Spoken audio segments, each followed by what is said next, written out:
La temática de gestión de montes, conservación y aprovechamiento.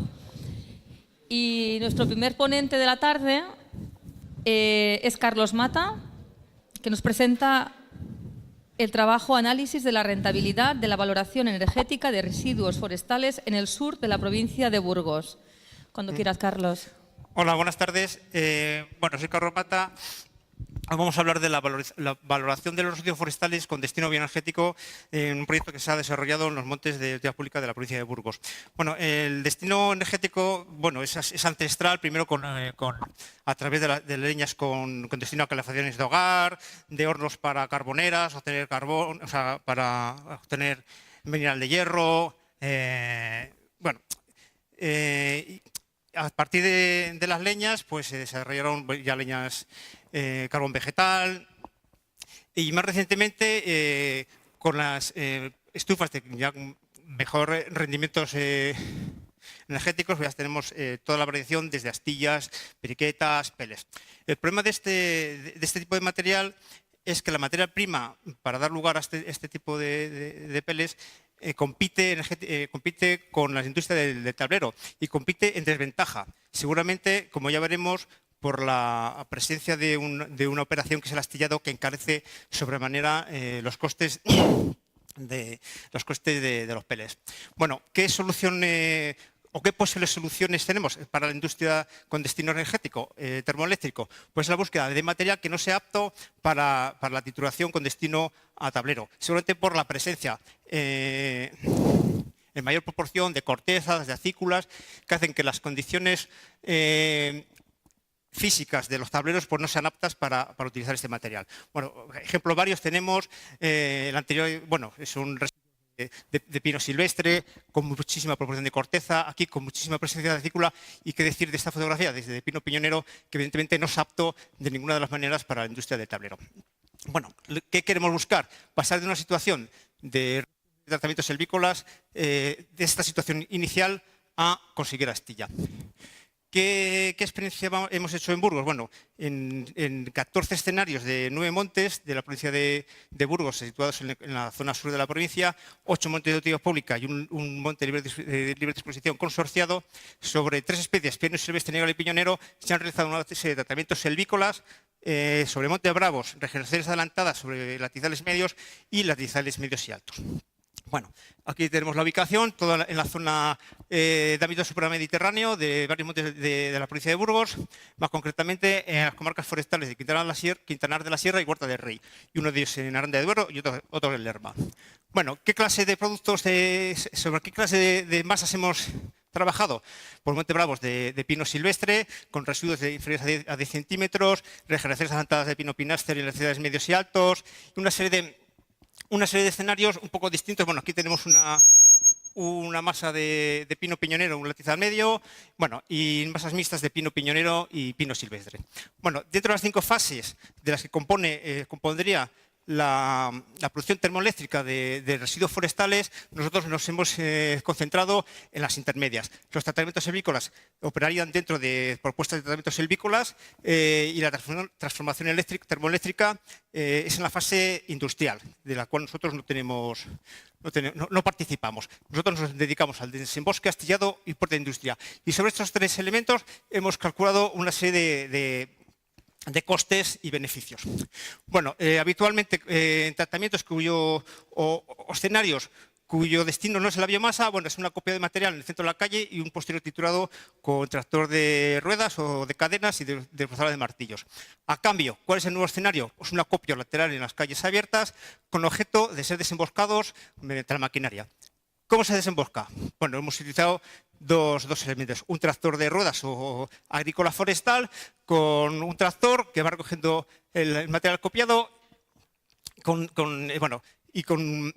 objeto de ser astillado posteriormente. Se ha utilizado autocargadores. Como veréis, este material no es ninguno de los que hemos visto, porque se han empleado en otros tipos de escenarios, como puede ser, eso es una antigua chopera, que no se ejecutaron los trabajos, dio lugar a un monte bajo, que se tuvo que ser gestionado y se eliminaron los restos. El mismo tractor que se ha utilizado una pala cargadora modificada. Esto no se ha empleado en estos escenarios que vamos a presentar aquí, Pero bueno, no deja de ser curioso, se utiliza una enfardadora que no es apto para este tipo de aprovechamientos porque la anchura del cabezal provoca muchos daños en los árboles colindantes a la calle. Bueno, y un autocargador que es material de enfardado. El astillado. Generalmente se utilizan dos tipos de astilladora.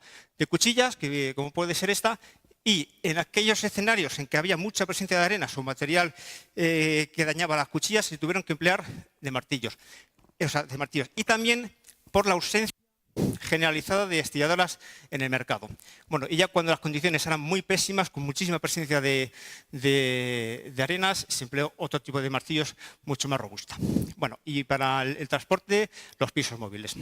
Bueno, dentro del balance económico, evidentemente, tenemos los ingresos por una parte y los costos por otro. Pero con los costos son desembolso, astillado de transporte.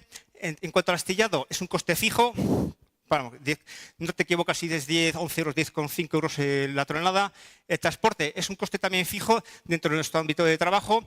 Dentro de la provincia de Burgos, bueno, si ubicamos Burgos y lo ubicamos respecto a las industrias transformadoras, Garray con destino termoeléctrico y el resto destino térmico, Biocen en Burgos, Vivero Central y las dos plantas en Huerta del Rey y Doña Santos, bueno, los costes andarían, pues ya lo veis, entre 10 y 12 euros. Nosotros estamos ubicados aquí entre 6 y 8, no nos salimos de ese rango. Vale. El desembosque es el punto débil. Tenemos un coste variable de 16 a 35 euros tonelada, por muchos matices, por la orografía del terreno, por la distancia de desembosque, por cómo está copiado el material y por la maquinaria utilizada. Bueno, como resultados, bueno, una biomasa extraída media 33 toneladas por hectárea, y el valor de astilla también fluctúa mucho en función de dos parámetros: la humedad de la astilla, evidentemente, y el destino. El destino actualmente, desde la modificación de la regulación, ya no se prima el destino eléctrico como antes, con lo cual más o menos podemos hablar que el destino térmico y eléctrico es similar. Y en todos los costes, bueno, lo que hemos comentado, debemos conseguir bajar los costes de desembosque a umbrales que hagan que las operaciones en su conjunto sean cero, o lo menos desfavorables posibles. ¿Vale? Como resultados, bueno, pues en Monte Bravos tenemos un déficit con los costes calculados de entre 3 y 16 euros tonelada. Hay dos escenarios muy controvertidos que los que se nos han ido los precios, bueno, a consecuencia de dos cosas. Sobreviene el mal tiempo, no entran los pisos móviles, hay que hacer un doblemente de astilla, porque al no entrar los pisos móviles tenemos que utilizar camiones de 3 ejes. Bueno, sobreviene el invierno y tenemos que volver a llevar la maquinaria el año siguiente, es decir, 3 portes más de astilladora, de pisos, bueno, y todo eleva el costo. Sin embargo, como caso contrario, tenemos dos escenarios muy positivos. Una consecuencia que las condiciones son excepcionales en cuanto a la ubicación del parque de astillado, las distancias de desembosque, y en otro porque los costes de desembosque se incluyeron dentro de una propuesta de tratamientos selvícolas, con una baja del 40%, con lo cual disminuyen los costes de desembosque prácticamente en un 50%. ¿Vale? De tal manera que podemos decir que la alternativa de destino biomasa nos da unos rangos unos precios, un déficit de 80 a 400 euros por hectárea, mientras que la eliminación clásica con desplazadora de martillos ya lo veis que es de entre 240 y 300. Es decir, podemos optar económicamente por una de las dos opciones. No hay mucha variación. Solo hay que tener presente dos cosas. La presencia en campo de la astilla durante mucho tiempo eleva enormemente el riesgo de plagas, ¿vale? Y si encima no sobrevienen las inclemencias climáticas, producimos muchos daños. Con lo cual, esta opción que barajamos que puede ser una alternativa viable, si la logística no es adecuada, podemos provocar muchísimos daños con un coste superior, sin duda, a la eliminación clásica. Bueno, en latizales, cuando actuamos sobre regeneración adelantada, los costos, el balance es similar. Es normal. La materia prima es idéntica en la regeneración adelantada que en los Montes Bravos. Cuando se actúa sobre el propio estrato de latizal, bueno, el balance es positivo.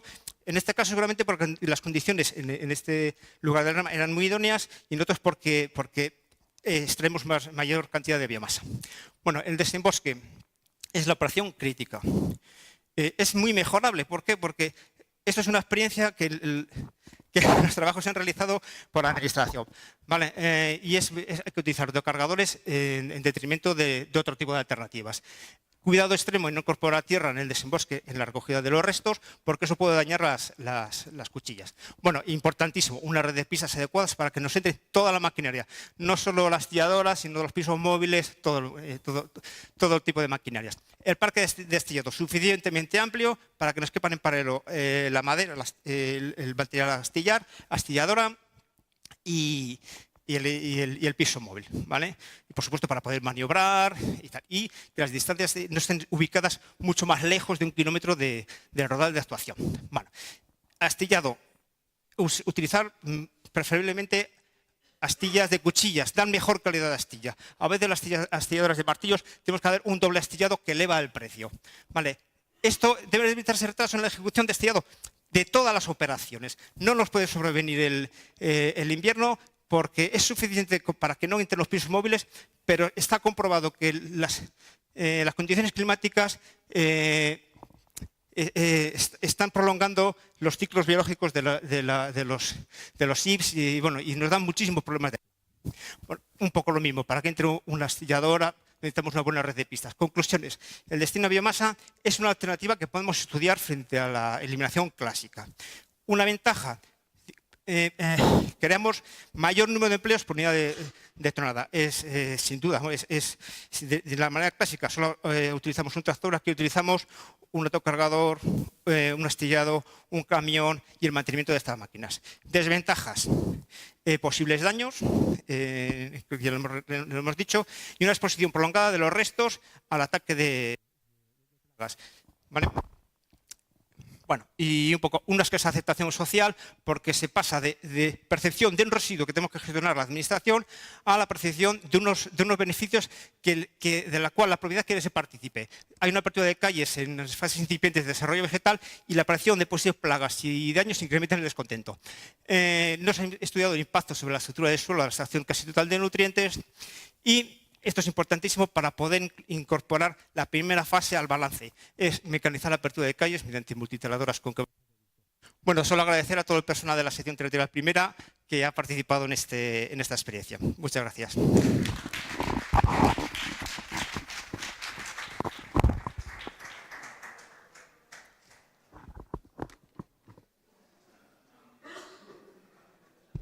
A ver, muchas gracias, Carlos.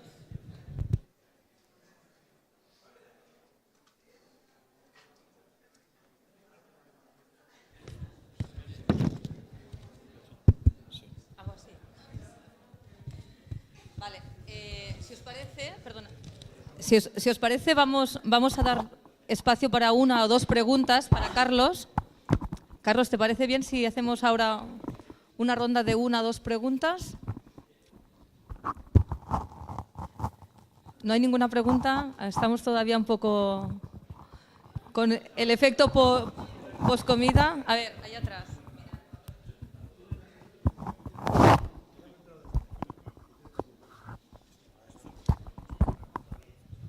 Hola.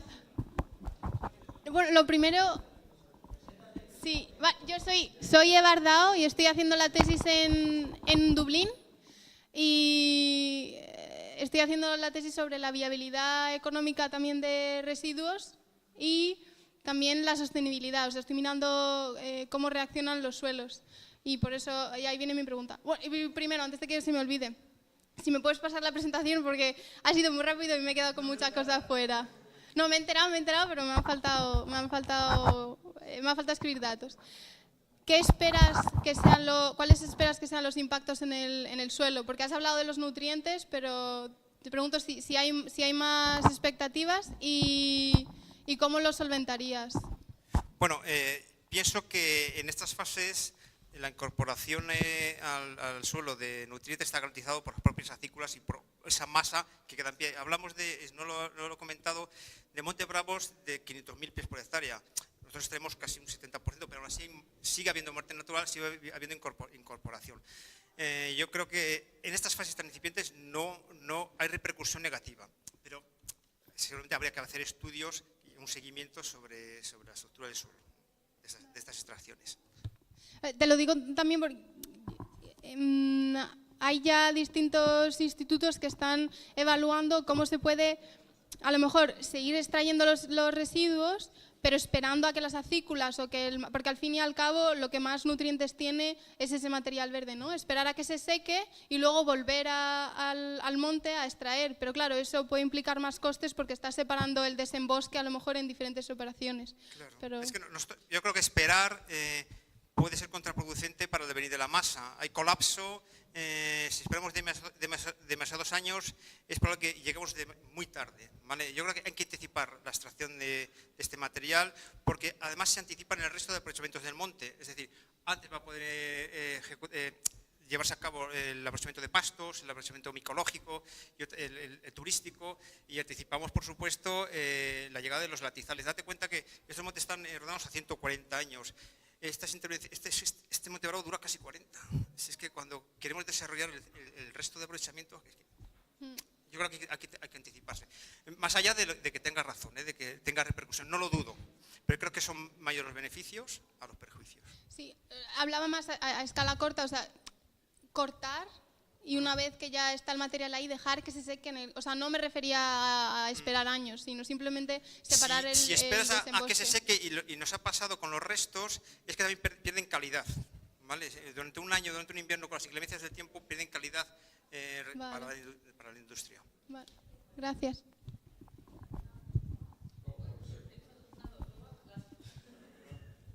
No, que simplemente por seguir con este tema, que por lo menos lo poco que he hecho yo cuando trabajaba en León, esperando, o sea, si cortabas en pleno verano, que era bastante habitual, en pocos días, luego cuando lo procesabas, la inmensa mayoría de la acícula se caía, y yo entiendo que la extracción de nutrientes no es un problema mayor.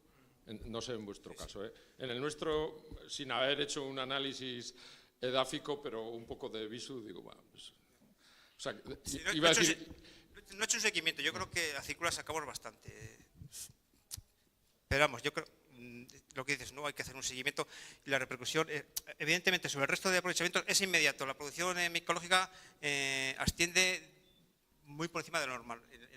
Lo que hemos observado, que no hemos hecho un seguimiento, ¿vale?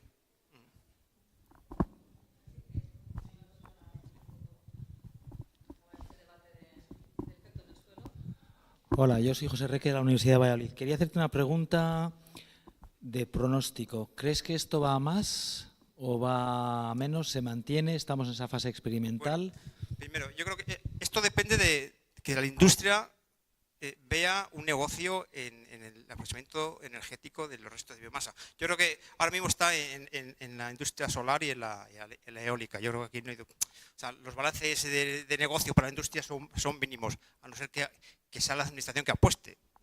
Y dudo que con los presupuestos que tenemos vaya a apostar mucho. Mi experiencia, aunque a mí me gusta destinar para biomasa estos restos, vivo mucho más tranquilo sin ello, porque expongo al monte a esos problemas descolíticos y que de hecho les he sufrido y he tenido que atacarles y es lo que os he dicho, es muy peligroso. Y los ciclos biológicos con estas temperaturas que nos están viniendo en octubre y noviembre, exponemos un riesgo excesivo al monte. Yo creo que la respuesta tuya depende de la industria.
que he mostrado son escenarios de los mejores que podemos encontrarnos en Castilla y León. Son 5 empresas transformadoras en un ámbito de 120 kilómetros alrededor de la provincia, que seguramente en otros, en Zamora, Salamanca, desconozco, pero dudo que tengamos tantos centros de transformación.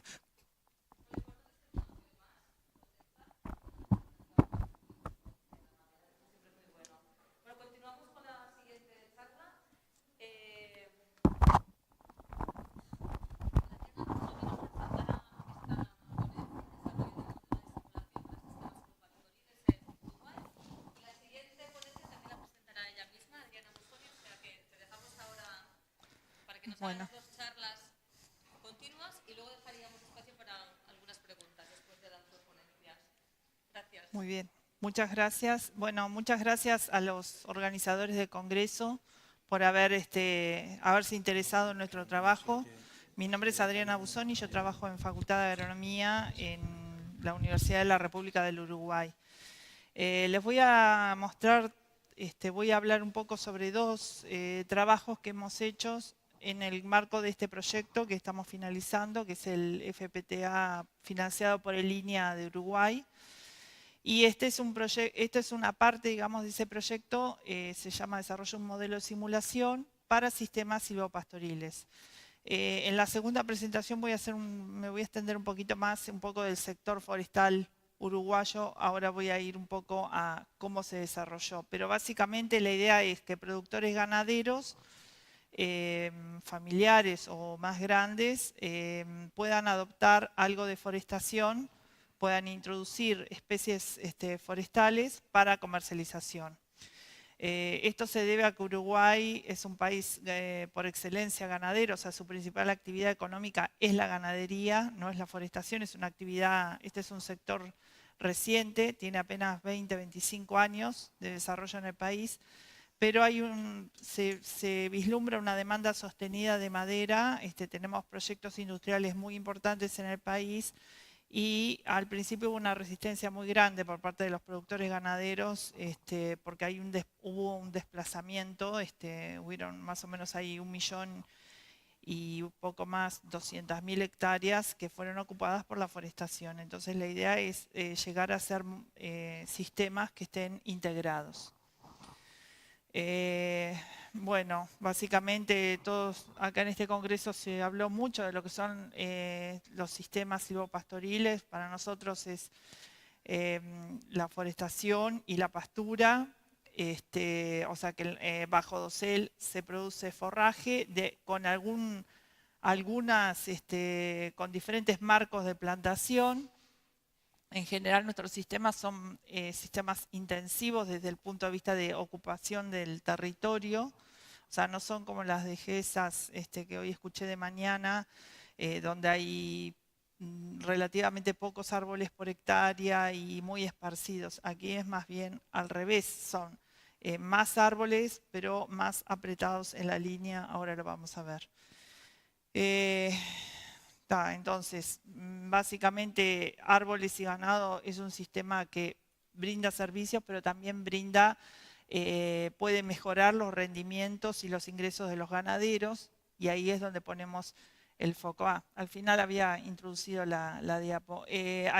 Básicamente acá nos damos cuenta con esto que es un sistema, tenemos más de 10 millones de cabezas de ganado. Uruguay, que es un país 1/4 de la superficie de España, para que tengan una idea, es el 6º o 7º exportador mundial de carne. O sea, nuestra gran, el sector vedette, digamos, del área agrícola es la carne. Entonces, estas son las explotaciones comerciales ganaderas y tenemos aproximadamente unas 11 millones de hectáreas ocupadas por la ganadería. Esto rápido lo voy a pasar, pero básicamente son 785 empresas, no son empresas, en realidad está mucho más concentrado esto, que ocupan un 7% aproximadamente del territorio, 1.200.000 hectáreas, y bueno, un 67% ocupado por la ganadería, ¿no? Pero bueno, la incorporación de forestación en realidad ha tenido muchas complejidades, entre otras cosas, la escala de producción, los productores no manejan el cultivo forestal, no tenemos en realidad no tenemos historia forestal, muchos mitos, digamos, o verdades, digamos, que se manejaron a nivel de la prensa. Los productores tenían mucho miedo con el tema de la forestación, que les iban a secar los campos, etcétera. Eso después se fue demostrando con la práctica, con trabajos, que no era así. Tenemos un régimen, entre comillas, ISO-IGRO, pero arriba de los 1200 milímetros anuales. Y bueno, todo eso entonces confabuló de alguna manera para que no se integrara. El objetivo de la construcción de este trabajo es la construcción de un modelo que permita, digamos, la interacción tanto productiva como económica entre producción de madera y materia seca bajo dosel en relación a algún marco de plantación establecido. No tenemos tantos ensayos como para hacer todos los marcos de plantación, pero sí algunos. Y esto lo que nos permite es simular o de alguna manera calcular lo que se llama la carga ganadera sostenible. Es una carga ganadera segura, se hace en función de esa cantidad de pasto que hay bajo dosel. Pero presenta algunas dificultades que ahora vamos a ver. Bueno, las hipótesis es que la producción de materia seca bajo dosel están afectadas por ese marco de plantación y que en función de esos marcos, de alguna manera, en este modelo interactivo, digamos, se pueden sintetizar esas relaciones productivas y económicas, ¿no? Bueno, sabemos todos lo que es un modelo, acá hay mucha gente, no voy a abundar en esto. Básicamente, las ventajas que tiene el poder contar con un modelo que pueda ser usado tanto por productores como por técnicos es que yo puedo proyectar en el tiempo, acortar de alguna manera, no tengo que esperar para ver los resultados, puedo prever escenarios y ciclos, y de alguna manera la idea es también ayudar a tomar decisiones, a la toma de decisiones por parte de los productores ganaderos. Básicamente la idea es que sea de apoyo a la gestión, tanto para productores como para técnicos, ¿no? En base a eso, ¿cómo empezamos a trabajar? Se trabajó en el sureste de Uruguay, son campos, digamos, de productores o son compañías forestadoras que tienen ganado bajo monte o al revés, son productores ganaderos que han hecho algo de forestación. Y se midió durante 3 años toda la parte arbórea con variables dasométricas y la parte pastoril, o sea, básicamente campo natural a lo largo de 3 años. El principal autor, bueno, está trabajando en la programación con lenguaje net, o sea, esto es algo que está subido en una plataforma, después les voy a dejar la página, y bueno, cualquiera puede entrar y puede de alguna manera simular. Los casos que tenemos hasta ahora, estos son parcelas que se fueron midiendo en estos, son básicamente... acá me van a decir, bueno, esto no tiene nada de silvopastoril. Bueno, para nosotros sí lo tiene, porque tenemos estos sistemas en realidad, pero ahí van a ver, bueno, la ocupación de cómo yo planto, que son en general lugares que son marginales a la ganadería, o sea, de bajo rendimiento de campo natural, y que pueden ser, en algunos casos, según el tipo de suelo, buenos desde el punto de vista de producción de madera. Entonces, si van a ver acá, por ejemplo, uno de los casos que tengo quizás más interesante es estos son departamentos dentro de nuestro país, y ven que acá, por ejemplo, el productor tiene un callejón de 14 metros de ancho donde puede pastorear su ganado, y la sombra que tenemos acá es mucho menor que la que tenemos acá. O sea, acá podemos producir más madera, más pasto para el ganado, que en esta disposición espacial donde tenemos más sombra y vamos a tener seguramente menos madera. Bueno, este es uno de los campos que estamos. Esto parece, bueno, esto es muy denso, es un marco de 1.200, 1.300 plantas por hectárea, y esto nos acercamos a las 900 plantas por hectárea. En este caso, este campo son 8 metros de ancho. Bueno, voy a apurarme un poquito. A ver. Bueno, básicamente es la parte conceptual del modelo es esta, ¿no? Tenemos una densidad, según el marco de plantación y esa densidad tenemos la proyección de la sombra, entonces vamos a tener una superficie de pastoreo. Esa proyección de sombra de alguna manera va a determinar la producción de forraje y la disponibilidad, porque no todo el forraje que se produce es aprovechable por el ganado, que es básicamente a campo. Ahí se hace un ajuste de carga y se hace una estimación de la producción de carne que puede obtener por hectárea y por año, y también la producción de madera. Estos son los inputs que necesita el programa, que son los datos del predio, la plantación, sobre todo lo que tiene que ver con las distancias, variables gasométricas algunas, no siempre los productores tienen estos valores, pero se pueden conseguir, y la producción, digamos, el peso inicial y final que yo aspiro a tener. Entonces, con eso, estos son los outputs, ¿no? O sea, voy a tener qué superficie tengo de pastoreo, qué volumen de madera estimada voy a producir, con área de copa voy a estimar hacer una evolución de esa cobertura de suelo, producción de materia seca y cuánta tasa de ganancia de animal. Voy más rápido. Esto es básicamente lo mismo, solo que como aparece en el modelo. Este es un ejemplo de un input donde yo cargo.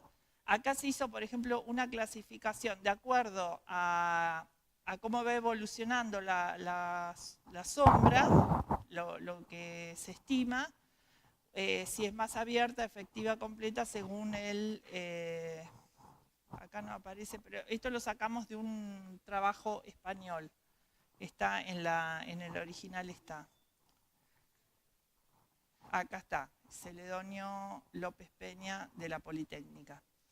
Pero básicamente esta es un poco muestra esta evolución de cómo se va, el área de copa va ocupando ese territorio y bueno, de alguna manera los callejones cómo se van aprovechando de manera cada vez menos, ¿no?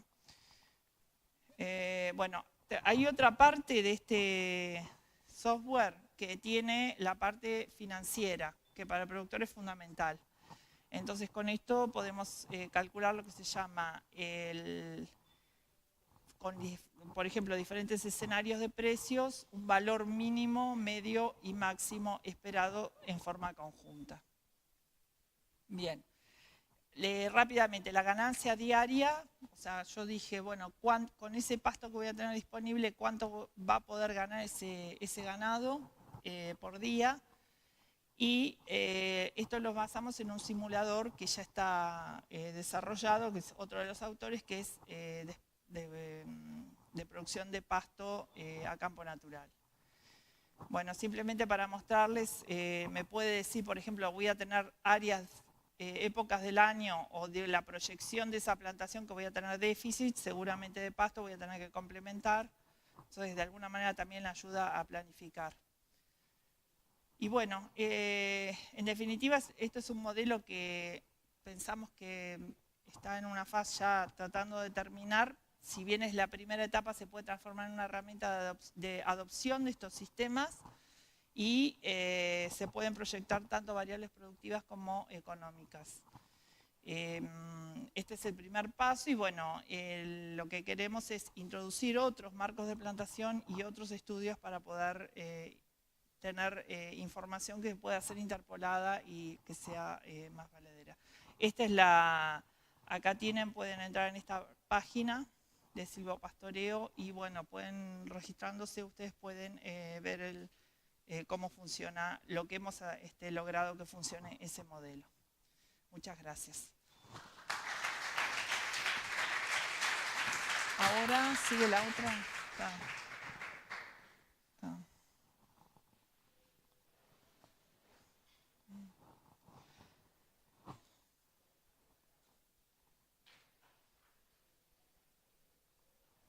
Bueno, este es el segundo. Bueno, perdón. Bien, voy a ir más rápido.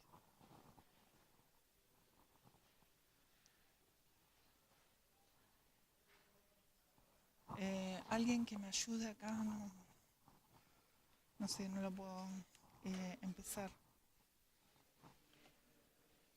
¿Hay algo como está en presentación? Capaz que tengo que cerrar la anterior presentación. No, porque hay muchas abiertas, capaz que...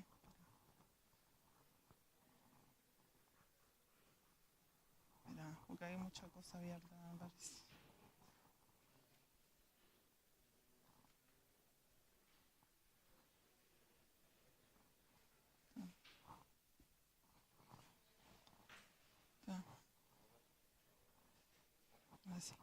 Bueno, este es el segundo trabajo que tiene que ver con, está relacionado con el anterior, pero es un trabajo que hizo Mariana Boscana, lo está terminando también. Tiene que ver con cómo incide el marco de plantación en la producción, en este caso en la producción de madera, para Eucalyptus globulus en el Uruguay. El Eucalyptus globulus es una especie básicamente para producción de pulpa, que fue introducida por una empresa española hace ya unos cuantos años, y bueno, es la madera por excelencia para pulpeo. Ha tenido muchos problemas sanitarios, desde hace unos años ha habido una retracción en su área de plantación, por problemas sanitarios y susceptibilidad a heladas, pero de todas maneras sigue siendo una especie muy importante en áreas importantes del sureste del Uruguay. Bueno, estos sistemas, básicamente yo de acá rescato esto, ¿no? Que incrementan las oportunidades de asociación de productores con empresas forestales. Tenemos la modalidad de lo que se llama fomento forestal, que tiene que ver con directamente se arrienda, el productor arrienda una parte de su campo, se asocia con una empresa forestal y ellos de alguna manera le ponen a disposición un paquete tecnológico, pero también lo puede hacer por cuenta propia y muchos productores lo están empezando a hacer en el Uruguay. Esto de alguna manera, bueno, nos alienta. Entonces, el objetivo del trabajo fue evaluar el efecto del marco de plantación en términos productivos, lo que vamos a decir sistemas convencionales y sistemas silvopastoril en el sureste del Uruguay para esta especie. Esto resume un poco el trabajo. En este caso vamos a hacerlo sobre 2 marcos de plantación. Estos son lo que se llama el convencional, o sea, es un sistema bastante cerrado, no entra muy poca luz, y estamos hablando de una densidad inicial teórica de 1250 árboles por hectárea y se hizo sobre 15 parcelas. Y este que es el de Callejón, tenemos menos árboles y también sobre 15 parcelas. Esto se midió en forma repetida durante 5 meses cada individuo y cada parcela. A su vez, el ensayo se estratificó. Esto tiene que ver con altura sobre el nivel del mar, no por la altura en sí, sino por la posición topográfica y por lo que eso significa con exposición a heladas, etcétera. Y vamos a ver ahora qué efecto tuvo. Son suelos más bien livianos, con algo de afloramientos rocosos y pendientes moderadas a un poco importantes. Y bueno, se aplicó un procedimiento SAS de mínimos cuadrados generalizados. Este es el lugar que aparece acá, Rocha. La empresa es una empresa chilena. Y bueno, esto es un poco el ambiente del trabajo, ¿no? Esto no tiene mucha importancia ahora. El modelo estadístico, bueno, básicamente es esto, es un modelo que se divide en 2, el de árbol individual y un modelo poblacional. O sea, cada árbol fue y se midió repetidamente. Y hay una variable respuesta, que puede ser el DAP o la altura, en cada momento de medición. Y un modelo poblacional para la variable volumen y área basal, que que aparece ahí. Bien, también hicimos sobrevivencia con a partir de una función de probabilidad. Y básicamente lo que tenemos es, con respecto a la sobrevivencia, tenemos muchas pérdidas iniciales, pero esto no lo podemos asociar a algún marco de plantación. Eso tiene que ver con otras cuestiones que puede ser material genético, contingencias climáticas, etc., ¿no? Pero acá vemos que, bueno, las pérdidas fueron entre el 72 y el 75% en las filas con callejón y el convencional.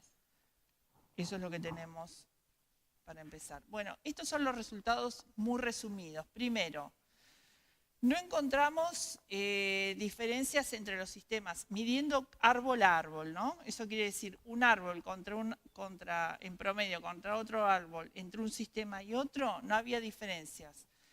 Ni en DAP, ni altura, ni en sobrevivencia. Tampoco hay diferencias cruzadas, o sea, lo que se llama sistema, cuando hacemos un sistema comparando los estratos, eso no encontramos ninguna diferencia, ni tampoco de volumen individual. Ahora, son árboles que tienen hoy 68 meses, estamos hablando de 5 años y medio, ¿no? Si no me equivoco. El turno de corta tenemos que pensar que está en el orden de los 10 años, 11 por ahí, o sea, estamos a mitad.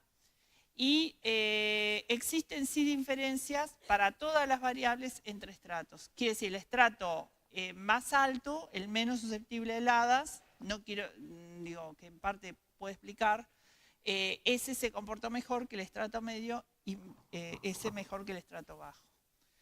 Bueno, acá están. Entonces, todas presentaron diferencias significativas entre estratos, ¿no? Como les estaba diciendo. Ahora, ¿qué pasa con el poblacional? Y me voy a detener un poquito más. Acá hay diferencias para las 3 variables entre sistemas. Ahora, esas diferencias, ¿por qué están explicadas de alguna manera? Bueno, básicamente es por la densidad. O sea, hay más producción entre el sistema más apretado, con 1200 plantas, en teoría, ¿no? Porque acordémonos que tuvieron una importante pérdida, que esa diferencia de pérdida no era significativa, que con respecto a las de callejones. Pero no existe tampoco diferencia cruzada, digamos, de sistema por estrato. Pero sí existen diferencias para todas las variables entre estratos. ¿Qué quiere decir esto? Bueno, que los árboles del sistema más convencional se comportaron mejor en promedio de poblacional de altura, en área basal y en volumen.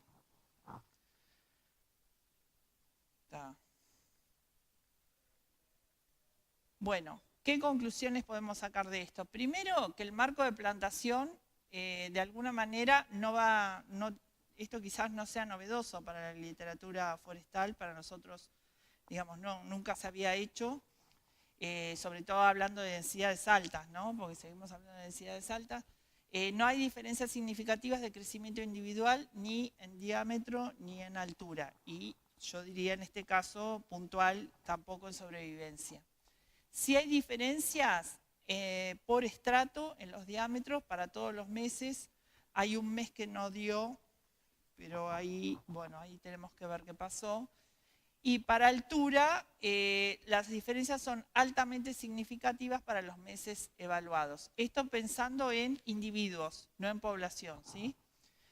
Sí existen diferencias a nivel poblacional, pero que no se explican por los crecimientos individuales, sino poblacionales. Hay más plantas. Y esto de alguna manera hay que ligar estos resultados con la producción de carne bajo dosel y bueno, de alguna manera, aunque haya más producción de madera en el convencional, pensamos que igual en el retorno conjunto va a ser mejor el que puede integrar, el de filas dobles que puede integrar la ganadería. Bueno, y esto es Mariana, que es la primera autora que no pudo estar, y Fabián, que también colaboró, así que bueno, les agradezco mucho.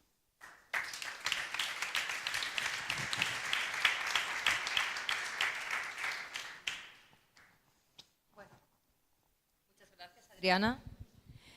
Antes de continuar, me gustaría saber si el siguiente ponente está, porque, vale, Sí. porque no teníamos su presentación. Es la presentación sobre papel de los actores implicados. Vale, pues mientras la vas poniendo, hacemos una pregunta. Solo tenemos tiempo para una porque nos hemos alargado un poquito más de lo previsto. Buenas tardes, soy Alejandro Oliveros de ENCE. Quería saber si han hecho algún análisis comparativo de rentabilidades entre los tres modelos posibles, digamos, forestal puro, silvopastoral y puramente pastoral. Sí, no lo presenté en el porque es como otra parte del trabajo, pero claramente el modelo que te permite integrar ganadería y forestación a partir de determinado número de plantas por hectárea, porque no es a cualquier nivel, digamos. Nosotros hemos hecho en otros campos trabajos donde se consiguen aumentos de renta ganadera del orden, en los potreros, que son potreros grandes, del orden del 20%. O sea, que el productor que recibía, vamos a suponer, un margen bruto ganadero de $100 por hectárea año, recibe un equivalente, porque no es una producción anual, de $120. Es mucho eso. Ahora, ¿qué pasa? Si vos esa densidad la bajás demasiado, porque querés tener más área de pastoreo, etcétera, llega un punto, hay un punto de quiebre, digamos. Tenés que pasar más o menos a 600, 650 plantas para que empiece recién a ser rentable. O sea, que el mejor de los tres modelos sería el silvopastoral. Sí. Muy bien, Sí. muchas gracias. De nada.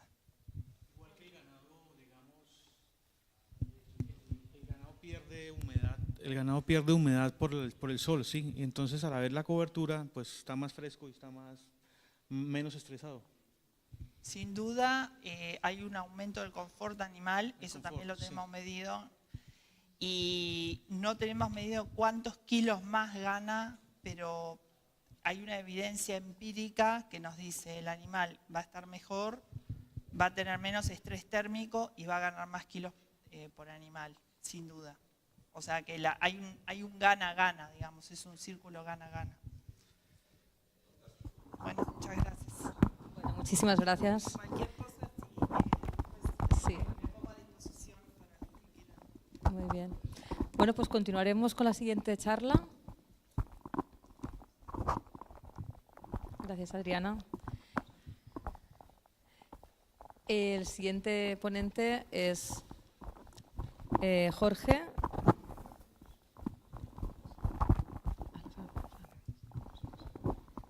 Es Jorge Olivar y bueno, me parece interesante el tema que nos presenta, porque a veces hablamos mucho de la gestión forestal, tratamientos selvícolas, modelos de gestión, y aquí parece que vais a presentar un poco, ¿no?, el papel de los actores implicados y Sí. cómo incorporar estas preferencias en esos modelos. Bueno, tienes 8 minutos. Vale, gracias. Venga, hasta ahora. Sí, pues es un estudio un poquito diferente porque analizamos el papel de los actores mediante una metodología que se llama el método analítico centrado en los autores. En este caso hemos elegido 3 iniciativas forestales en Castilla y León. Elegimos estas 3, la Asociación Forestal de Valladolid, el Bosque Modelo Urbión y la marca de garantía Pino Soria Burgos, porque fueran iniciativas de ámbito forestal diferentes entre sí. Y bueno, pues la idea es ir analizando cada una de ellas y ver diferencias y similitudes. Esta metodología, el método analítico centrado en los actores, que fue creada por Pita Aurenheima, que es con el que hicimos este trabajo. Tampoco me voy a meter mucho en la fundamentación teórica del método, pero básicamente lo que intenta es definir cuáles son los actores más influyentes en cada una de las iniciativas, qué papel juega la administración qué capacidades se consideran importantes en cada una de ellas, cuáles son las preferencias de los actores implicados en cada una de las iniciativas y cómo perciben la implementación de sus preferencias. Esta metodología se basa en cuestionarios. Se comienza con la organización que lidera cada una de las iniciativas. Entonces, a la organización que la lidera se le pide que identifique un número de actores que estuvieron involucrados en esa iniciativa y ellos mismos cuantifican el rol de cada uno de los actores que ha participado en esa iniciativa y luego estiman su propia influencia. Entonces, el siguiente paso sería ir a cada uno de esos actores mencionados, de manera que al final cada uno va nombrando al resto y se termina cuando ya todos han pasado los cuestionarios. Se cierra la red, digamos. La influencia, cada uno de ellos va evaluando la influencia del resto y esa influencia se evalúa en función de 4 variables que son el apoyo financiero, o sea, el dinero que aportan o en directa o indirectamente, los recursos humanos o el tiempo que aportan a esa iniciativa, el grado de confianza que generan al resto y la irreemplazabilidad dentro de los actores. Y en una segunda parte, a cada uno de los que participan en esas encuestas se le pide que identifique los objetivos de la iniciativa, se le dan una serie de objetivos, en este caso son 18 posibilidades, pero luego tienen opción de añadir algunos si lo ven conveniente, y eligen los 5 objetivos que piensan que son los fundamentales y su grado de implementación, es decir, si ese objetivo se ha conseguido durante la iniciativa o no, y lo evalúan de 1 a 3. En cuanto a los resultados, la primera limitación es que es bastante complicado cerrar la red, porque claro, al final vas entrevistando a todos los actores y siempre hay alguien que es imposible. Y bueno, en este caso conseguimos un 82%, que no está nada mal. En cuanto a la influencia y las capacidades de los actores, como un resultado así un poco global en las 3 iniciativas, lo que identificamos es que la administración, más concretamente la sección forestal de la administración, fue la que más influencia tuvo en las 3 iniciativas. Y lo que hizo que tuvieran la mayor influencia fue que se consideraba irreemplazable y que generaba mucha confianza, más allá del apoyo financiero, que podemos identificar como algo que se va a valorar mucho, que sí que se valoró, pero menos que su irreemplazabilidad y su confianza. Esta es el análisis que se hicieron de todos esos objetivos que os comentaba, las preferencias de cada uno de los actores, se le daban esas posibilidades y mediante este análisis pues al final sale este gráfico que parece como una tela de araña y cuanto más se acerca la línea al extremo es que ese objetivo se consideraba más importante. De manera general, en las 3 iniciativas, la preferencia que más fuerza tuvo fue el aprovechamiento de la madera, seguido por el fortalecimiento de las redes locales, la comercialización de esa madera, los aspectos sociales y el apoyo a las pequeñas y medianas empresas del sector forestal. En cuanto a la percepción del éxito, es decir, esos objetivos que se nombraban antes, cómo creen ellos que se han conseguido o no se han conseguido, el sistema es el mismo. Cuanto más se acerca la línea al extremo es que consideran que se ha conseguido en mayor medida. De manera general, como éxito global de las iniciativas, la percepción que se extrajo de los actores implicados fue que en la Asociación Forestal de Valladolid hay una opinión general de un éxito medio alto, en el Bosque Modelo Urbión también un éxito medio alto y en la marca de garantía Pino Soria Burgos un éxito moderado. Una de las particularidades que analizamos es que la voluntad de los actores, que es algo bastante lógico, al final la voluntad de los actores para apoyar a una iniciativa depende de que su propio interés sea tenido en cuenta, eso es bastante lógico. Y en los 3 casos la percepción del éxito en esa implementación dependió de la disponibilidad de fondos, o sea, el apoyo económico, y de la facilitación del proceso por parte de la asociación que organizaba o lideraba cada una de las iniciativas. En cuanto a las prioridades, una de las que tuvieron más fuerza fueron el fortalecimiento de las redes locales y el apoyo a las medidas conjuntas de aprovechamiento. Sin embargo, aunque se consideró como una de las prioridades el fortalecimiento de las redes locales, no se percibió como algo exitoso. Era una de las prioridades que se tenía, pero se percibió como algo que no se consiguió. Una de las causas es que el potencial para implementar este tipo de iniciativas depende, como comentábamos antes, en gran medida en que se tengan en cuenta las voluntades de cada uno de los actores. Entonces, así aumentará la voluntad para apoyar a la iniciativa.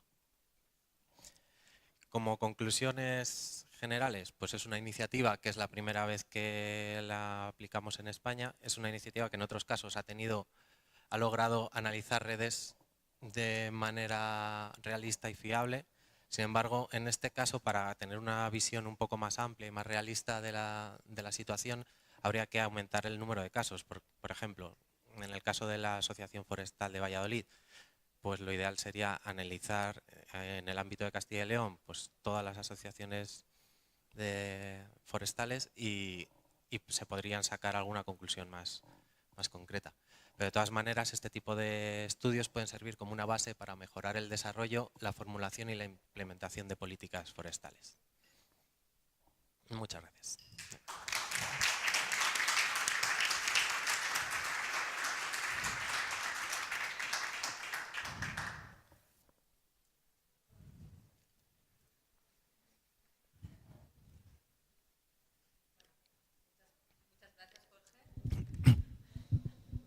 Mientras hacemos el cambio de ponente, damos lugar a una preguntilla porque te has ajustado muy bien al tiempo, con lo cual creo que podemos hacer una pregunta si alguien quiere hacer algún comentario. ¿Sí? ¿Quién es el siguiente ponente ahora? Sí, ¿no? ¿Tú eres? María José Fernández. ¿Tienes una pregunta? Sí. Hola, te quería consultar esa valoración que después la pones en la telaraña. Sí. Eso representa, o sea, ¿cómo llegaron a ese valor? ¿Hicieron reuniones con los productores? ¿Se hizo un promedio después de lo que ellos dicen individualmente? ¿Encuesta? Pues me perdí un poquito ahí en la parte de la metodología. Se realizó cuestionarios a todos los actores implicados y cada uno iba valorando los objetivos posibles. Elegía los 5 prioritarios para cada uno de ellos y les valoraba de 1 a 3.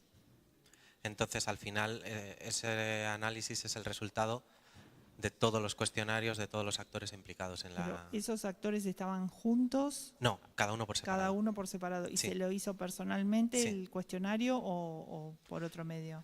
Pues cuando fue posible presencial, se hizo presencial, si no por teléfono o por correo electrónico. A mí me gustaría también hacerte una pregunta. Si no lo he entendido mal, al final es la administración la que responde a sus cuestionarios básicamente, ¿no? El resultado es que la opinión general es que fue la que más influyó en la iniciativa. O sea, el actor que más influencia tuvo. Vale, pero ¿qué otros actores había aparte de la administración? Por ejemplo, no sé, propietarios forestales, claro. Asociaciones, productores, empresas. Sí, dependía de cada una de ellas, pero por ejemplo en la de marca de garantía Pino Soria Burgos, pues empresas madereras, vale. Ayuntamientos implicados. Pero en total son 26 encuestas las que tenéis. Sí. Con todos los actores, con los 3 Sí, lo que pasa es que había algunos que participaban en varias. Vale, es que claro, si no es una muestra relativamente pequeña, claro. Es muy interesante este tipo de estudios para saber bueno, lo que precisamente tienes en el título de la charla, para conocer cuáles son las demandas o las preferencias de los actores. Y por eso no acababa de entender si eran 26 encuestas por cada caso piloto o 26 en total y qué actores participaban al final, porque es eso también. Sí, pero bueno, era una manera de hacer como una especie de estudio piloto de este tipo de metodología, a ver cómo funciona. y ver si realmente tiene sentido o no. Bueno, ahora lo importante es que lo que habéis empezado de alguna manera a intuir, ¿no?, de estas preferencias se pueden llevar a la práctica con acciones concretas, ¿no? Sí. Bueno, pues muchas gracias. Continuaríamos con la siguiente charla, con María José.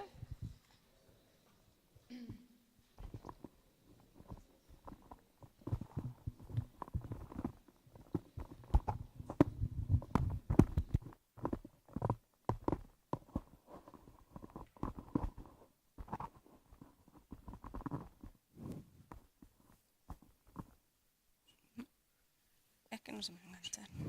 Sí, lo tengo aquí. Gracias. Bueno, muy buenas tardes a todas y a todos. Mi nombre es María José Fernández, soy estudiante de doctorado en la Universidad Politécnica de Madrid y he venido a presentaros un experimento que forma parte de mi tesis doctoral, en el cual hemos cuantificado in situ la componente autótrofa y heterótrofa de la respiración de los suelos en un sistema ecotonal mediterráneo. Bueno, este es nuestro ambiente de trabajo, es la vertiente segoviana de la Sierra de Guadarrama, justo en los montes de Balsaín, a 1.350 metros de altitud, en la zona de contacto entre la masa pura de rebollo y la masa pura de pinar de silvestre.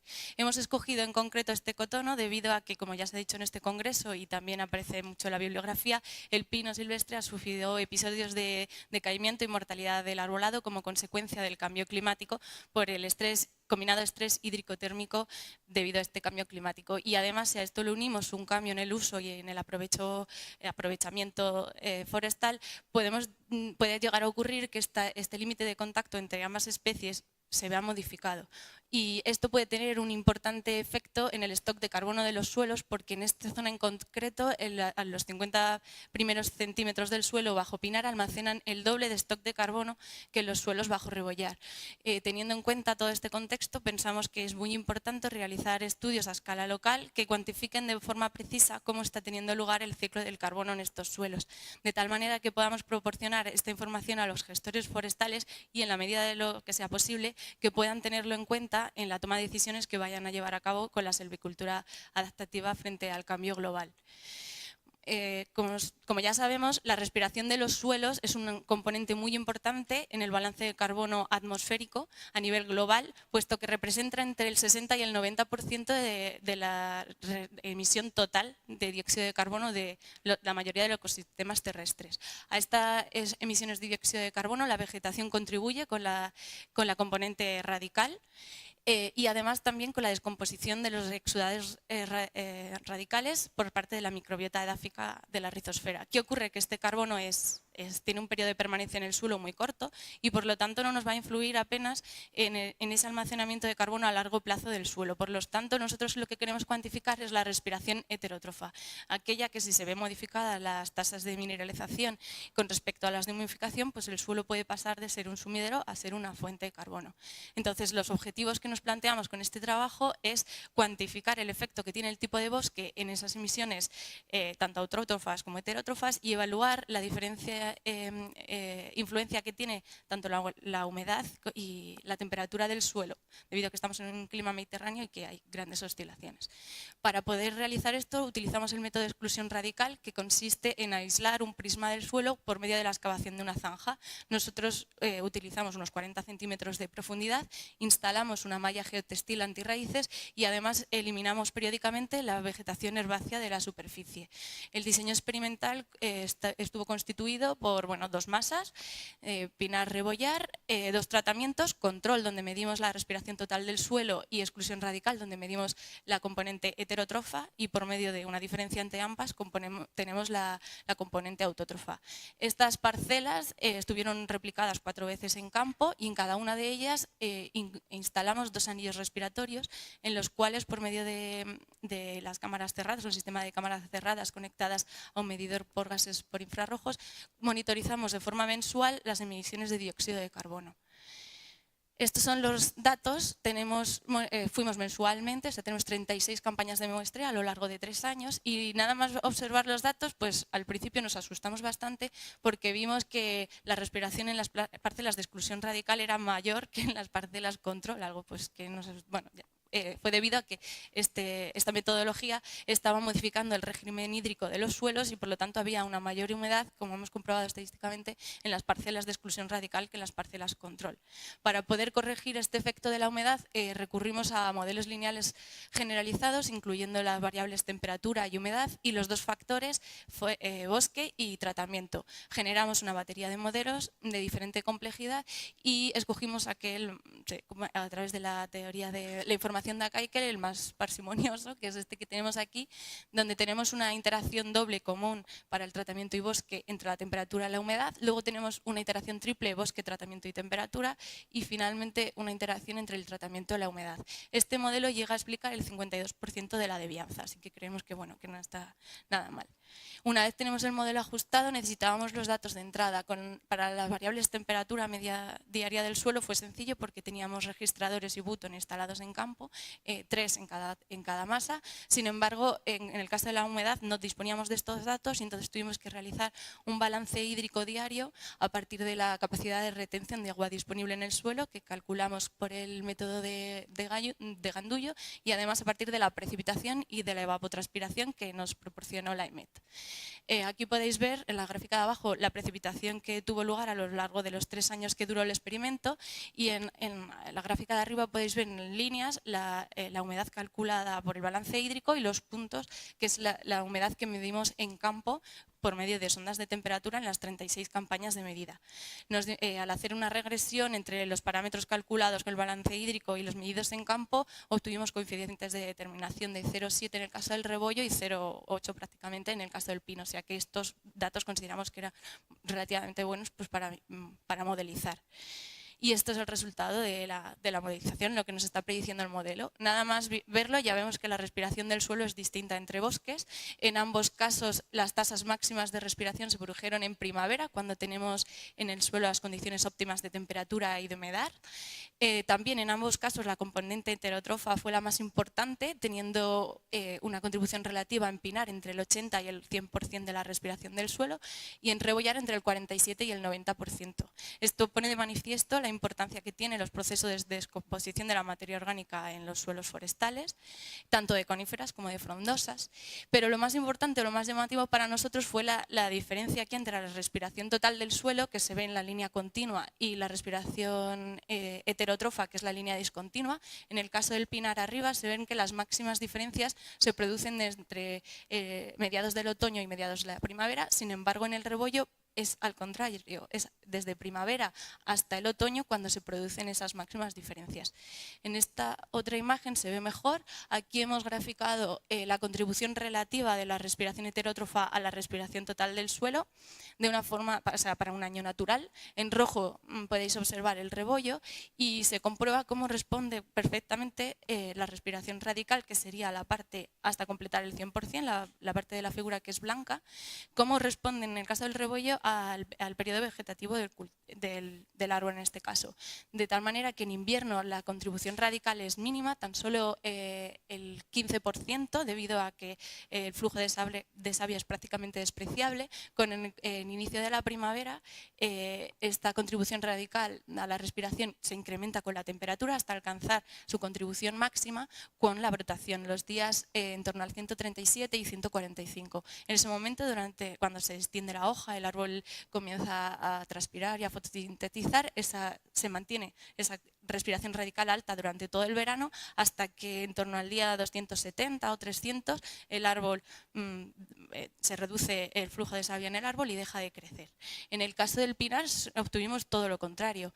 La contribución de la respiración radical fue máxima durante el invierno, entonces en torno al 20%, y se redujo durante la primavera progresivamente con el incremento de las temperaturas y la reducción de la humedad.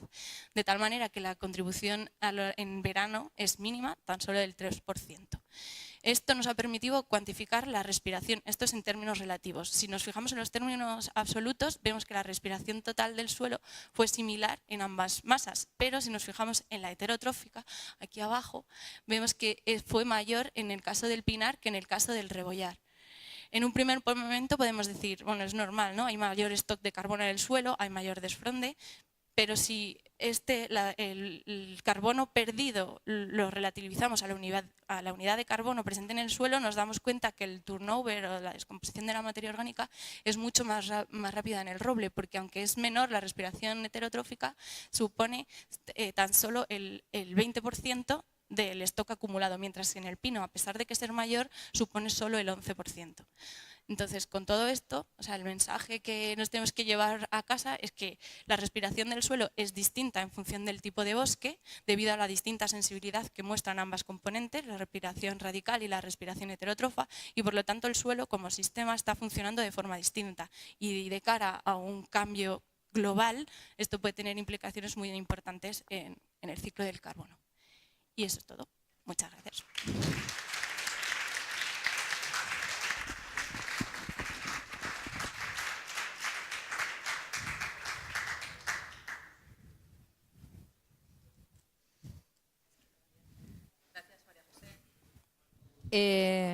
Damos espacio para una pregunta, dos.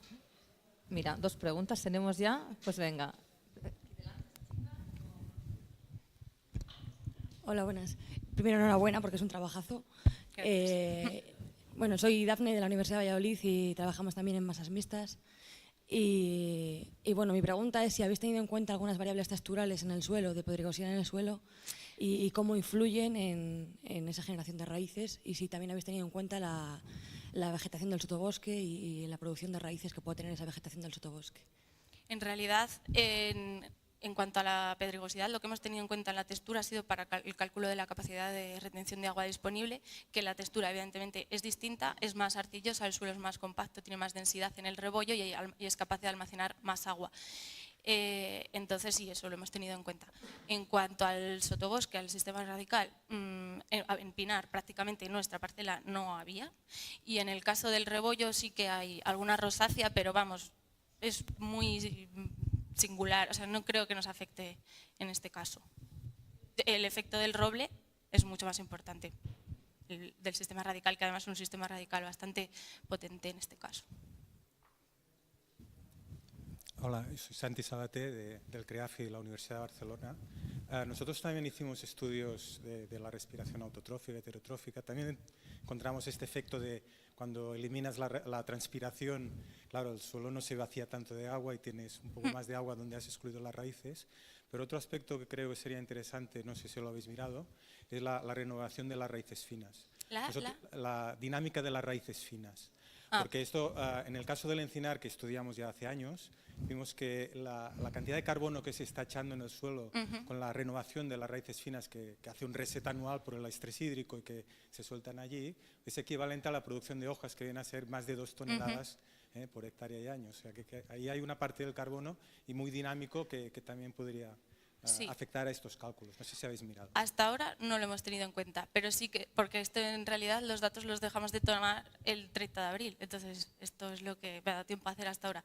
Que en cuanto hemos hecho 4 muestreos de suelos, 1 por año, y estamos analizándolo. Tenemos pesado las raíces, pero no he metido en ninguna parte todavía esa... Sí, es que además las raíces, hay algunas especies, como en el caso de la encina, las tira cada año, casi la renueva, duran unos 100 días o así. Pero te vas a otros bosques, igual duran 3 años. O sea, esto desde el punto de vista de 2 dinámicas que son muy distintas del mismo componente pueden efectuar cambios en los balances. Sí, sin duda, va a afectar, inevitablemente, porque estamos rompiendo totalmente la relación entre el suelo y la planta. O sea sí, no, pero ahora no hablaba de la perturbación, sino estoy hablando más de la propia dinámica de la especie y de las condiciones donde habita. Sí, sí, gracias.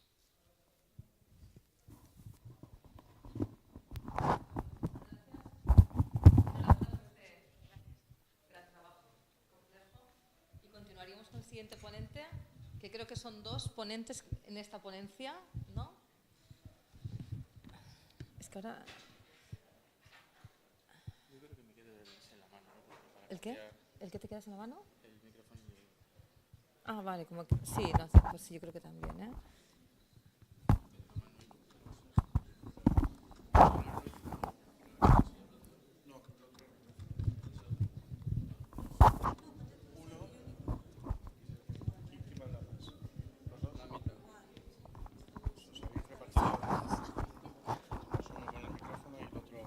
¿Cuál es la vuestra?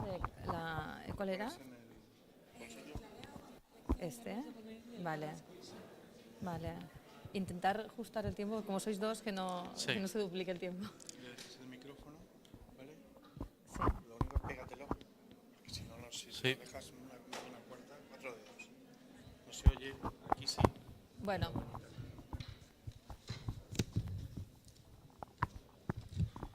Bueno, muchas gracias por estar aquí. Buenas tardes. Vamos a dar esta presentación entre dos. Berta Orduño, que es estudiante de la Escuela de Ingeniería de Medio Natural, técnica forestal, y yo soy técnico de la Comunidad de Madrid. Hasta hace poco era el conservador del Parque Regional del Sureste, en el que se desarrolló este experimento. Entonces, básicamente se trata de explicaros un clareo que hicimos en un regenerado posincendio en Pino Carrasco, que tuvo un regenerado muy elevado, con una densidad muy fuerte, y las mediciones posteriores que hemos hecho. El pino carrasco pues, es una especie muy termófila, muy xerófila, y que tiene la característica de que acumula gran cantidad de semilla para luego poder regenerar tras el incendio.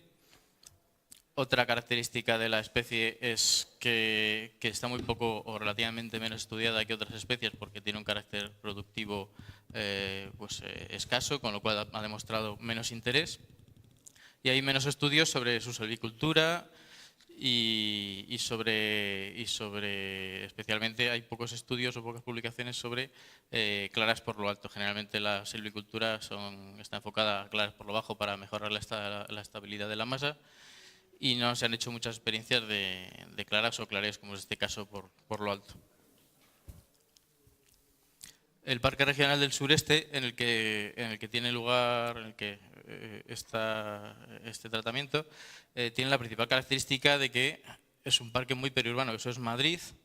Si nos fijáramos, ese cuadradito pequeñito que hay ahí es el Parque del Retiro, es decir, que el parque está pegado a la ciudad de Madrid y a otras ciudades muy grandes como es Rivas hacia Madrid o Arganda, con lo cual tiene una presión de uso público muy intensa y eso condiciona cualquier cosa que quieras hacer allí. Bueno, tiene características como muchos humedales, pero no voy a entrar mucho en los detalles del parque porque andamos cortos de tiempo. El monte en el que hicimos los tratamientos es un monte consorciado con unas propiedades particulares que se repobló en los años 60, como tantos otros montes, un monte protector. Parte de la repoblación, parte del consorcio fue con esparto, que es una curiosidad, entonces tenía una importancia productiva, y que se quemó hace unos 14 años ahora, como consecuencia de un incendio que vino de fuera. En este caso fue un vertedero que ardió y el fuego pues, se propagó rápidamente y arrasó parte del monte. En el momento de ejecutar el tratamiento nos encontrábamos con un regenerado muy denso de más de 10.000 pies por hectárea y de unos 10 años de edad, en el que no sabíamos muy bien cómo actuar. Por la presión social de que en cuanto haces algo pues siempre tienes problemas, y por cómo hacer el tratamiento ideal. Entonces pensamos en hacer un clareo por lo alto, seleccionando unos pies, los pies de porvenir, los pies que ya en ese momento eran mejores, con mejor copa, incluso con algunas piñas, porque es muy precoz, es una especie muy precoz. De manera que fuéramos provocando el crecimiento de algunos pies seleccionados sin hacer una gran intervención. De hecho, tú ahora pasas por las pistas y no se nota que hemos tocado, salvo porque el capataz se equivocó y podó algo que no tenía que podar.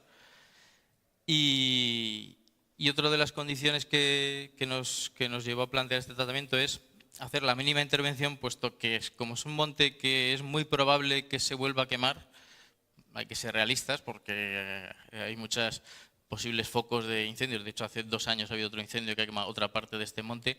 Pues cuanto menos dinero metamos ahí, mejor. Entonces pensamos en sencillamente seleccionar unos pocos pies, cortar 1 metro alrededor, cortar todo, y todo el material que sacamos, todos los pinos que cortamos, los apilamos en torno al tronco del pino de porvenir. que es en general todo lo contrario a lo que se supone que hay que hacer. ¿Por qué lo hicimos así? Pues porque otro de los condicionantes que tenemos es una elevada densidad de conejo que, como podéis ver en esta foto, tiene roídos todos los pies por abajo. Si tú te metes entre la maraña esa de regenerado, todos los pies están recomidos por abajo. Entonces lo que intentamos fue con ese material que hemos sacado de cortar los demás pinos, proteger la base del tronco, porque uno de los miedos que teníamos era precisamente que al liberar esos pies, los conejos los anillaran, nuestros pies de porvenir, y nos dejaran totalmente sin regenerado. Vamos, sin ese trabajo.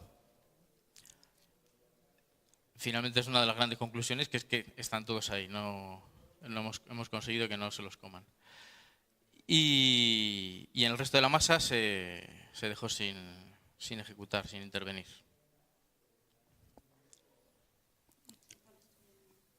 Tienes el... Vale, pues a ver, el objetivo de este estudio general es que se analiza la respuesta de un regenerado postincendio de 10 años en pino carrasco ante la aplicación de clareos por lo alto. Ensayo de intervenciones de distinto peso que ahora explicaré. Y los concretos es que se busca la respuesta de esos pies de porvenir en relación con las siguientes variables: diámetro normal, de copa, altura del pie, número de piñas aparecidas tras el tratamiento, la distancia a las copas más próximas del pie de porvenir, y además se analiza si ese mayor aislamiento de pies provoca un aumento en el número de bolsones y de daños provocados por el conejo. Número de bolsones especialmente por la incidencia de la luz solar. Vale, la metodología. Pues simultáneamente al tratamiento que ha explicado mi compañero, se realizó otro tratamiento en el que primero, con los mismos pies de porvenir, que son 400 pies por hectáreas, se replanteó una parcela de unos 40 por 40 metros donde no se trató. Luego, contigua a esa otra parcela, se replanteó otra donde se efectuó el tratamiento descrito. Y contigua a las dos anteriores, se replanteó una donde se hizo un clareo de 2 metros de radio del pie de porvenir. Y entonces ese dispositivo se repitió 3 veces, formando 3 bloques y viendo la disposición que se ve, y viendo la disposición que se ve en la figura, ¿no? Y luego, a la vez que se hizo ese tratamiento, también se etiquetaron todos los pies de porvenir utilizados se etiquetaron con números, con una numeración. Vale. Y luego, 3 periodos vegetativos después de la ejecución del tratamiento, se realizó un inventario para analizar la respuesta al clareo.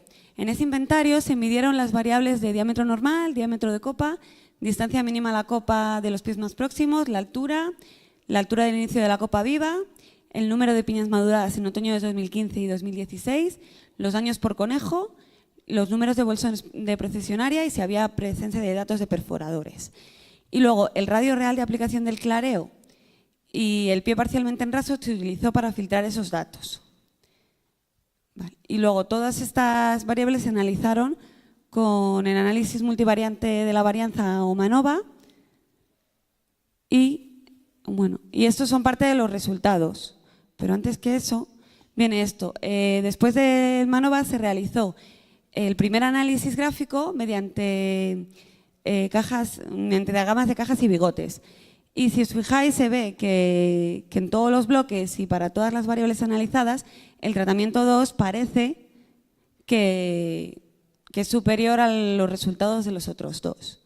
Lo que pasa es que las contrastes univariantes para la prueba F demuestran diferencias significativas para todas las variables, menos para el número de bolsones, que vemos aquí, que parece que sí que influye. Así que no se puede decir que el número de bolsones varíe en función del tratamiento utilizado. Y para el resto de variables, que sí que se encontraron diferencias significativas, se propuso el método de Pocock de Chefe para ver entre qué factores estaban esas diferencias significativas. Y si os fijáis, aunque no se ve muy bien, las letras indican dónde hay diferencias significativas. Entonces, si os fijáis, en el número de bolsones no, porque ya he dicho que la prueba de F demuestra que no había, y en el resto, siempre el control y el tratamiento de 1 metro no hay diferencias significativas y, sin embargo, con el tratamiento de 2 metros en cada una del resto de variables existen diferencias significativas. Entonces, la conclusión primera es que del clareo al control a tres periodos vegetativos no existen diferencias. Y bueno, entre otras cosas.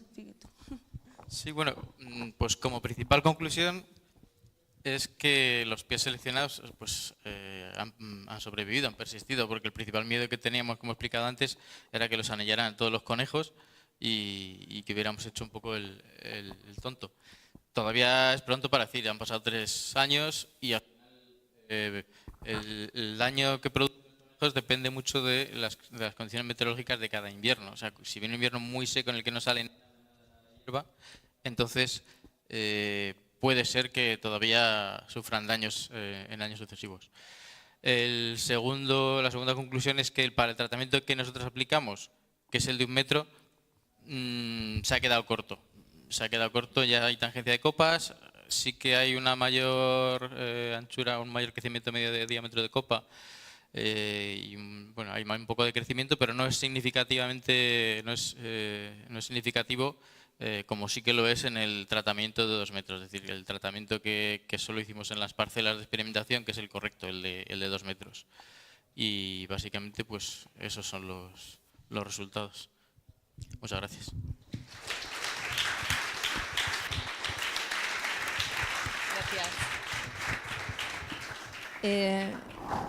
Mientras viene el siguiente ponente para... ¿El clareo de 1 metro y el clareo de 2 metros lo tienes en mente? El clareo de 1 metro costó como 1.000 euros por hectárea, pero no son... No me lo sé. Lo que pasa es que no son tampoco precios de mercado, porque esto se financió con un convenio con la Caixa. Entonces, uno de los requisitos que tienen las empresas es un convenio del programa Incorpora, entonces tienen que coger personal del riesgo de exclusión social para las obras que les contratamos. Tienen que coger 2 personas varios meses, eso les condiciona muchísimo el precio. Entonces, esa es la financiación que teníamos, pero tampoco se puede condicionar, ni es gente profesional que pueda decir han sido tantos jornales, no es extrapolable en ese aspecto. Las operaciones ejecutadas son las mínimas, porque ni siquiera se podó, eso no sé si lo he mencionado, también por que las ramas laterales y bajas también protegen del conejo, y porque es una operación que, como el destino de la madera nunca en ningún caso va a ser de calidad, y como hagas lo que hagas no vas a influir en la inflamabilidad, o sea, si entra una chispa va a arder de cabo a rabo, si las condiciones de viento son favorables, pues no podamos. Entonces, las operaciones realizadas son las mínimas, pero no tenemos rendimientos de jornales. Bueno, yo también quería felicitaros porque yo creo que las claras selectivas también pueden ser una buena opción para los regenerados jóvenes, pero en vuestro caso, ¿qué altura dominante teníais aquí en estas masas? ¿Debe ser baja? ¿3, 4 metros? 4 metros, sí. Vale.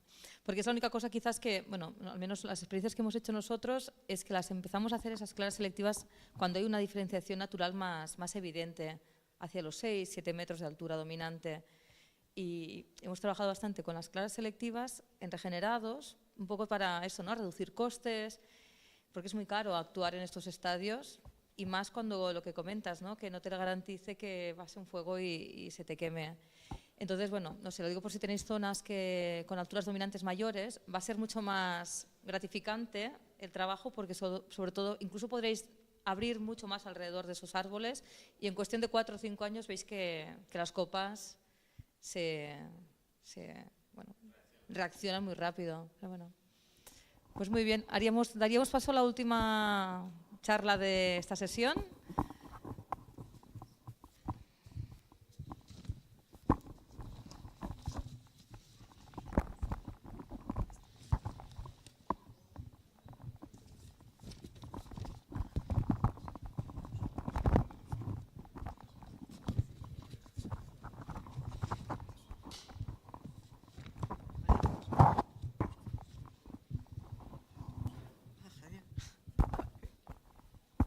Hola, ¿me oye? ¿Tienes, no? Vale, pues... Sí, no sé.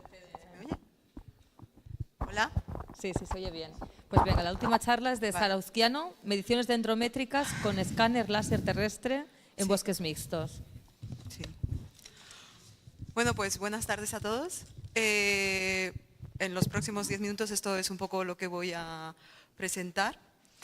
Entonces, bueno, pues el tema es siempre el que estamos buscando es entender la dinámica de las masas forestales para poder hacer una predicción y mantenerlos y así hacer un mejor manejo. Pero esto siempre de forma tradicional siempre se ha hecho más en las masas puras porque en las masas mixtas presentan una complejidad estructural que pues dificulta todo esto y hay una carencia de conocimiento.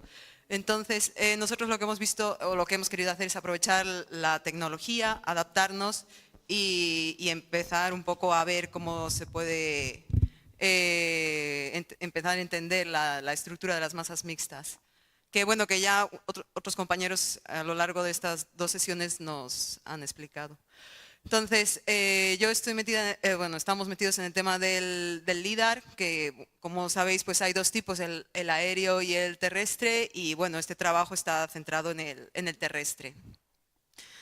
El objetivo de este estudio fue pues validar una metodología utilizando el LIDAR terrestre en masas mixtas, y para ello elegimos unos 30 árboles, 15 pinos y 15 robles, y de ellos medimos unas variables dendrométricas, que es el diámetro, la altura total, la altura a la base de la copa, la altura, la máxima anchura de copa y el volumen del árbol. Y con ello pues hicimos un ajuste de relaciones dendrométricas y luego quisimos ver el efecto de la mezcla considerando esas relaciones dendrométricas. Entonces, el área de estudio es en Palacio de Valdellorma, en León. Ahí podéis ver, no sé, sí, esto es una imagen de cómo es más o menos ahora mismo esas parcelas. Como veis, pues es bastante denso. Y este es un croquis de dónde están las parcelas. Tenemos 9 parcelas, pero yo simplemente seleccioné 3 de ellas que están marcadas con los círculos rojos y con diferente silvicultura. Entonces, aquí he hecho un esquema un poco para que se pueda entender los procesos que he seguido. Son 1, la recolección de datos, 2, el procesado de los datos y finalmente la obtención de resultados.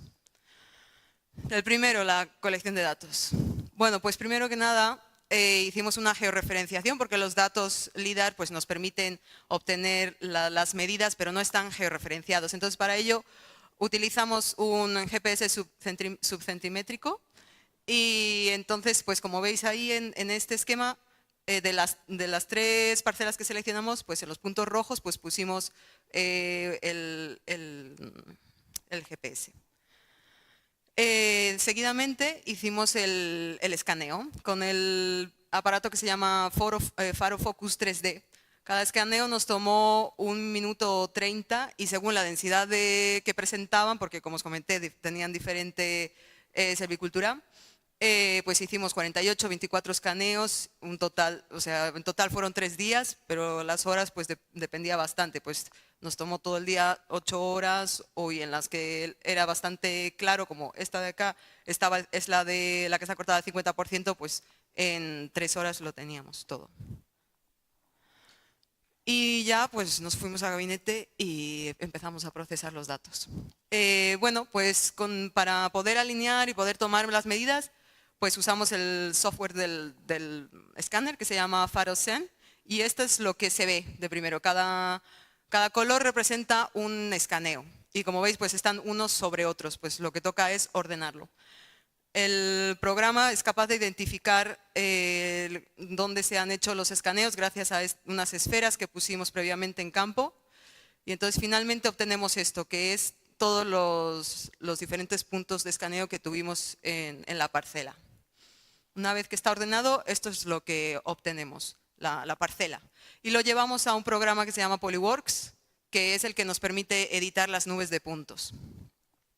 Entonces, con la georreferenciación que os comenté antes, metemos esos puntos, los 5 puntos que tomamos, que aquí son los puntos morados, los metemos y sobreponemos las nubes de puntos. Y entonces, de esa manera, ya tenemos la georreferenciación exacta de cada uno de los árboles, porque nosotros lo que queríamos era sacar 30 árboles muy concretos que ya conocíamos cuáles eran, pero como veis aquí en esta imagen pues sería imposible, bueno, lo podríamos conseguir, pero después de muchísimos meses.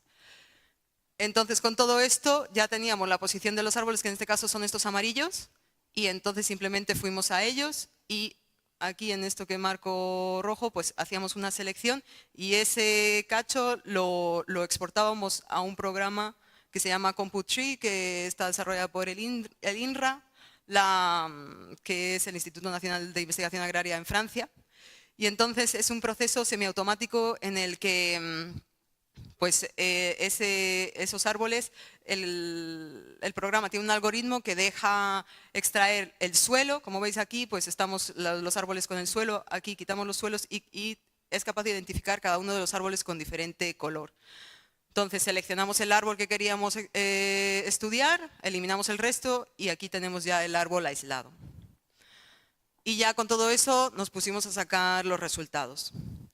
Entonces, para los resultados volvimos otra vez al programa Polyworks y ahí medimos el diámetro, la altura total del árbol, la altura a la máxima amplitud de copa, la altura a la base.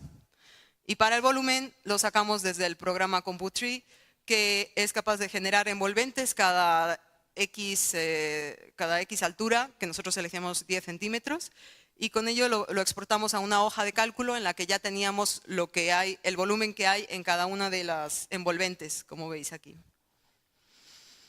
Para luego poder ver cuál era el efecto de la mezcla en esas relaciones dendrométricas, creamos unas subparcelas alrededor de los árboles objeto de estudio de 5 metros de radio. Y de ahí sacamos el área basimétrica de cada subparcela. Bueno, con todo esto, los resultados. Pues bueno, pues como ya he comentado antes, primero que nada pues hemos obtenido el posicionamiento de todos los árboles y tenemos una digitalización del terreno. Después, con todos los datos que tuvimos, hicimos una estadística descriptiva. Aquí tenéis todos los datos medios de los 15 pinos y los 15 robles que obtuvimos. Y como también teníamos los datos del diámetro normal sacado de forma tradicional con forcípula, pues quisimos comparar a ver qué había, ¿no? Qué diferencias había. Entonces vimos que hicimos una regresión lineal simple y vimos que no había una diferencia significativa entre el diámetro normal tomado con el LIDAR y el terrestre y el diámetro normal tomado con la forcípula. Y bueno, y entonces hicimos el ajuste de las relaciones dendrométricas. Tomamos el volumen de copa, la altura total, el ratio de copa y la altura a la máxima amplitud de copa. Y estas son las ecuaciones que hemos aplicado. Y los resultados nos dieron, excepto para el ratio de copa, el resto vimos que hay una relación significativa. Y con ello quisimos ver cuál era la relación en el efecto de la mezcla. Y entonces eliminamos el ratio de copa porque no nos daba una relación significativa. Continuamos con las otras tres y vimos a ver qué había. En este caso no hemos encontrado ninguna relación significativa. Pero bueno, como conclusión y discusión, pues bueno, primero que nada respecto al LIDAR terrestre, pues decir que el tiempo de escaneo en campo pues es bastante corto, en cuestión de minutos, de horas podemos tener todos los datos que queramos, pero claro, eso también es una contrapartida en el tiempo de procesado, porque como tenemos tantos datos para querer analizarlo, pues eso la verdad que nos toma bastante tiempo. Respecto al CompuTree, que es este programa que nos ayuda a aislar los árboles de forma semiautomática, pues vimos como desventaja que aunque es capaz de identificar, como comenté antes, cuáles son cada uno de los pies identificándolos con color, luego realmente solo te deja exportar un árbol en cada proceso y luego no puedes importar datos mayores de 2 gigas. Y teniendo en cuenta que las parcelas, pues por ejemplo en este caso me ocupaban 30 gigas, pues la verdad que de momento no podríamos aplicarlo a toda la parcela. Y cuando hay mucha densidad, pues hay mucho, pues como veis aquí, pues sí es capaz de identificar cuáles son los pies, pero luego cuando llega a la copa, pues no sabe identificarlo. Y entonces tenemos que hacerlo manual, como con el programa Polyworks. Pero las ventajas son varias también, porque tenemos una extracción sin sesgos, luego es bastante rápido y podemos extraer el suelo, lo cual en este caso, como era un sitio aterrazado, pues nos ha acelerado bastante el proceso. Y también, pues como es capaz de generar, o sea, puedes exportar en bastantes formatos todos los datos que hay, pues puedes obtener muchísimos datos en cuestión de minutos. Sin embargo, pues vemos que todavía la extracción de poder sacar los datos dendrométricos para poder hacer una estadística es bastante lento. Cada programa pues hay que familiarizarse con ellos y conseguir las licencias y el equipo necesario para todo ello, pues hoy por hoy es bastante caro. Pero bueno, una vez que tenemos todos esos datos, pues ya los tenemos ahí y podemos volver a ellos siempre que queramos. Es una ventaja porque siempre hemos tenido como dudas de si estos datos los hemos tomado bien, los hemos tomado mal y hoy por hoy pues, nos toca volver al campo, pero aquí simplemente abres el programa y vuelves a tomar los datos. Tienes un gran nivel de detalle y una georreferenciación exacta. Y bueno, pues ahora lo que estamos haciendo es extraer aún más árboles para poder ver, como vimos antes en los resultados, el efecto de la mezcla. Todavía no hemos podido ver si la hay o no, y seguramente porque los datos eran muy pocos, apenas 15 árboles de cada especie. Entonces ahora lo que estamos es aumentando esa base de datos para ver si podemos conseguir algo. Y nada, agradecer al Laboratorio de Fotogrametría de Arquitectura, que son los que nos dan el apoyo técnico, al proyecto For Mixing, al INRA de Nancy y al programa Cost Action. Y ya está, muchas gracias.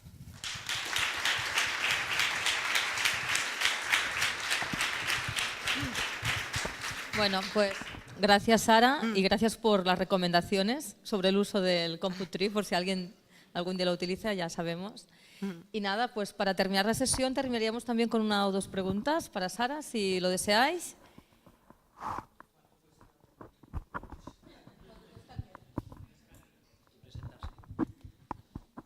Hola, ¿cuánto cuesta el escáner?